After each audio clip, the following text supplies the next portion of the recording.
प्यारी साथ संगत जी, सतनाम धुन चैनल पर आप सबका हार्दिक स्वागत है। संगत जी, क्या आपने कभी सोचा है नाम जपने से वास्तव में क्या होता है? क्यों संत महापुरुष हर वाणी में, हर सत्संग में हमें यही सिखाते हैं कि नाम जपो, नाम में जियो? क्योंकि नाम ही वो शक्ति है जो हमारे जीवन की दिशा बदल देती है। संत कहते हैं, नाम आत्मा की सच्ची खुराक है। जैसे शरीर को जीवित रहने के लिए भोजन चाहिए, उसी तरह आत्मा को जीवित रहने के लिए सुमिरन की आवश्यकता होती है। जब हम प्रभु का नाम लेते हैं तो हमारी आत्मा ताजगी से भर उठती है।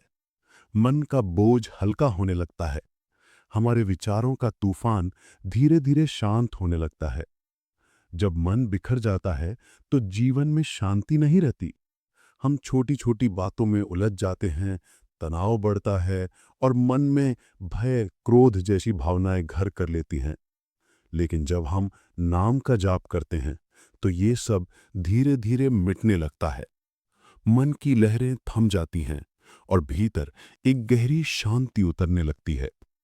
संगत जी, जैसे जब पानी स्थिर होता है तो तल साफ दिखने लगता है, वैसे ही जब मन शांत होता है तो आत्मा का प्रकाश जगमगाने लगता है। नाम जप हमें अंदर की उस ज्योति से जोड़ता है जो हर इंसान के भीतर है, लेकिन जिंदगी की दौड़ में हम उसे भूल जाते हैं। नाम जप केवल एक शब्द नहीं है, ये एक कंपन है, एक ऊर्जा है जो हमारे चारों ओर एक अदृश्य सुरक्षा कवच बना देती है। ये कवच हमें नकारात्मक विचारों, बुरे प्रभावों और मानसिक दबाव से बचाता है।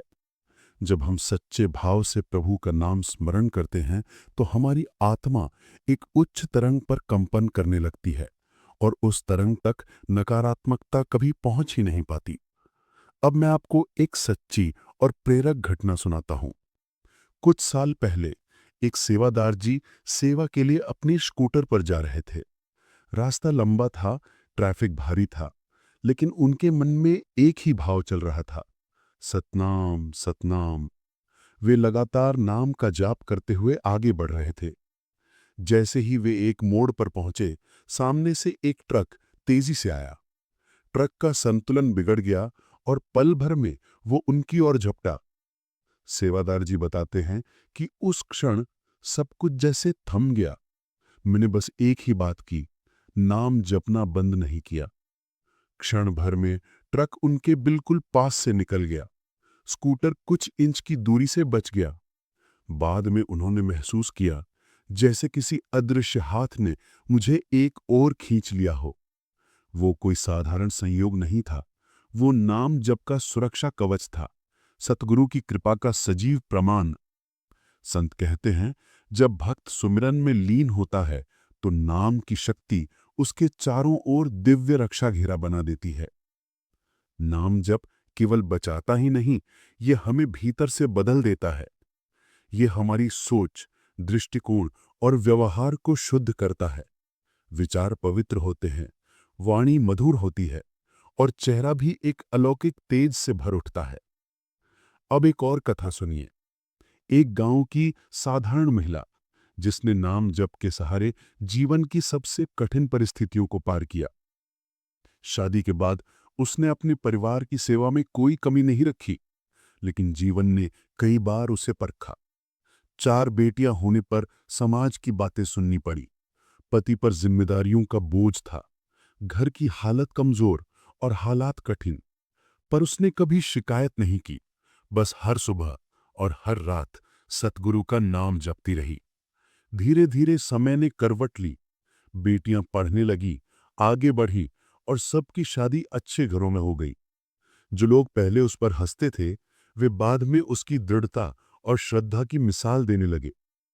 उसी समय उसके आस पड़ोस में कुछ लोग उसके परिवार को नुकसान पहुंचाने की नीयत से तंत्र मंत्र करने लगे, पर उसका विश्वास अडिग था।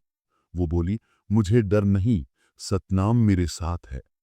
और सचमुच उनकी सारी कोशिशें नाकाम रहीं, क्योंकि नाम जप ने उसके परिवार के चारों ओर एक अदृश्य सुरक्षा घेरा बना दिया था। आज उसके बच्चे सरकारी नौकरियां कर रही हैं, परिवार खुश है, जीवन संतुलित है। ये नाम जप की शक्ति का प्रत्यक्ष प्रमाण है। संगत जी, सतगुरु कहते हैं, नाम जपने वाला कभी अकेला नहीं होता। सतगुरु की कृपा उसकी ढाल बनकर हर पल साथ रहती है। नाम जप से आत्मविश्वास बढ़ता है, भय दूर होता है और जीवन में स्थिरता आती है। जब मन नाम में डूब जाता है तो संसार की चिंताएं छोटी लगने लगती हैं। मन शांत, आत्मा प्रकाशित और हृदय आनंदित हो जाता है। तो संगत जी, याद रखिए, नाम जपो, नाम में जियो और नाम को अपना सहारा बनाओ। नाम ही वो डोर है जो हमें हर परिस्थिति में सतगुरु से जोड़े रखती है। नाम ही वो दीपक है जो अंधकार में भी रोशनी देता है। नाम ही वो अमृत है जो आत्मा को अमर बना देता है। अगर आपको ये सतनाम धुन वाणी पसंद आई हो तो इसे लाइक करें, अपने प्रियजनों से साझा करें और चैनल को सब्सक्राइब करके घंटी का बटन जरूर दबाएं ताकि हर नई वाणी की सूचना आपको समय पर मिल सके। राधे स्वामी जी, सतनाम।